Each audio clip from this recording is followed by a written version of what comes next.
And now it's time for this hour's news review. Iran's President Ebrahim Raisi says his country is determined to expand relations with neighboring Iraq. Raisi said the two sides are able to further promote their ties in all fields despite outside interference. He was speaking during a joint presser with Iraqi Prime Minister Mustafa al-Kadhimi in Tehran. The Iranian president said the Iraqi side has agreed to a visa waiver regime between the two countries. The Iraqi premier, for his part, said his country attaches great significance to ties with Iran. He also appreciated Iran for its role in defeating the Daesh terrorist group in Iraq. Al-Kadhimi arrived in Tehran earlier on Sunday for a one-day trip.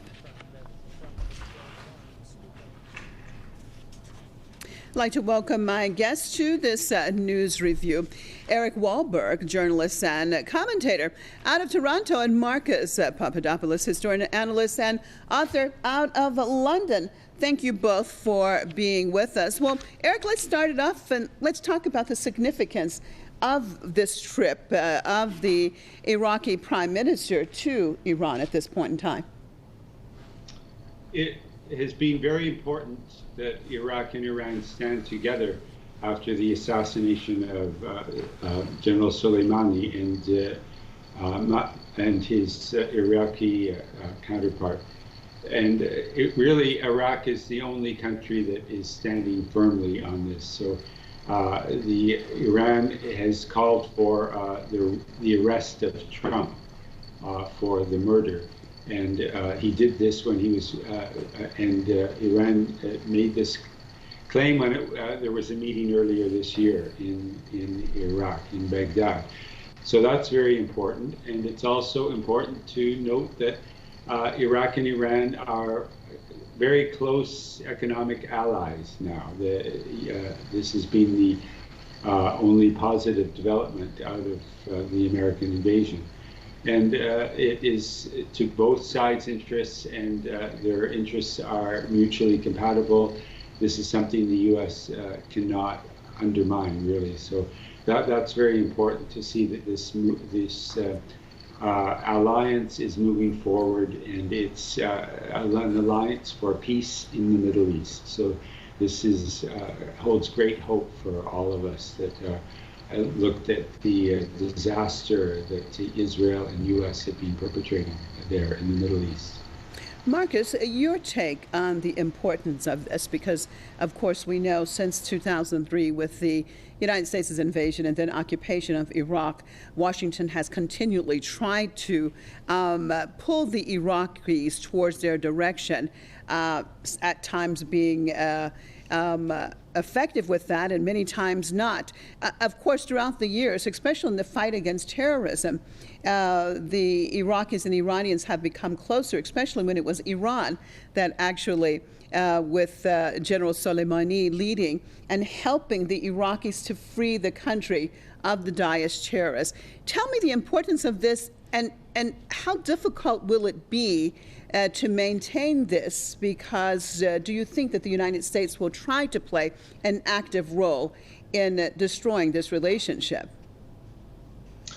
Well, despite the illegal American military occupation of Iraq, which has resulted in Washington penetrating the country's key institutions, including the judiciary and the civil service, nonetheless, Iran has managed to forge major inroads in Iraq to the extent that there is considerable consternation about this in Washington.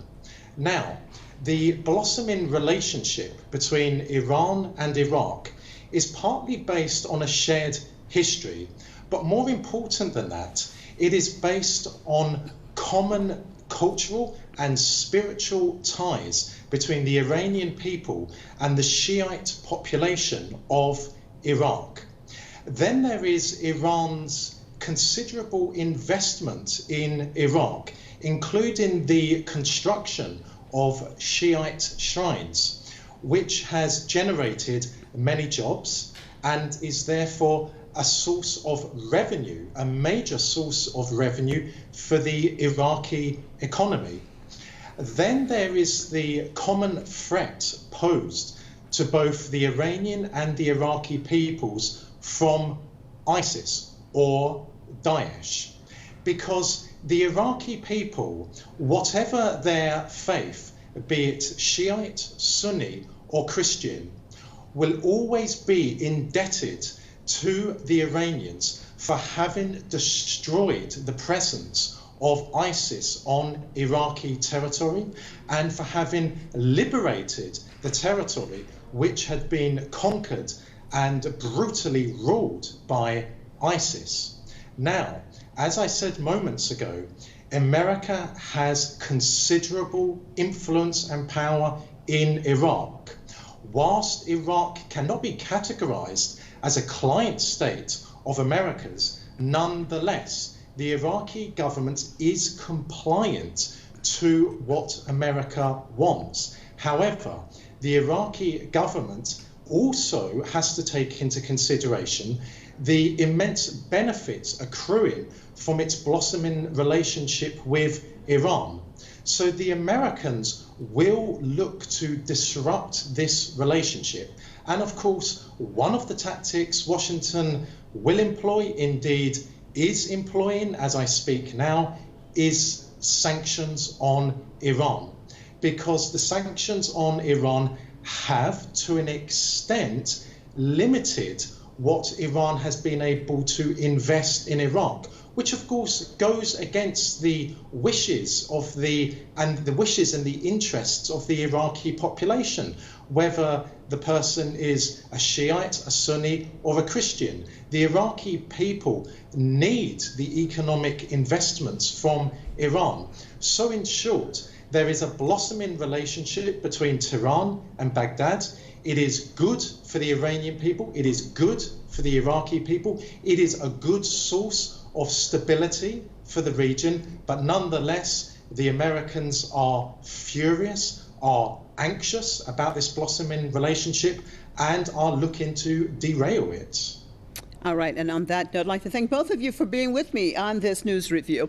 Eric Wahlberg, journalist and commentator out of Toronto, and Marcus Papadopoulos, historian, analyst, and author out of London. And thank you, viewers, for staying with us on another news review right here at Press TV.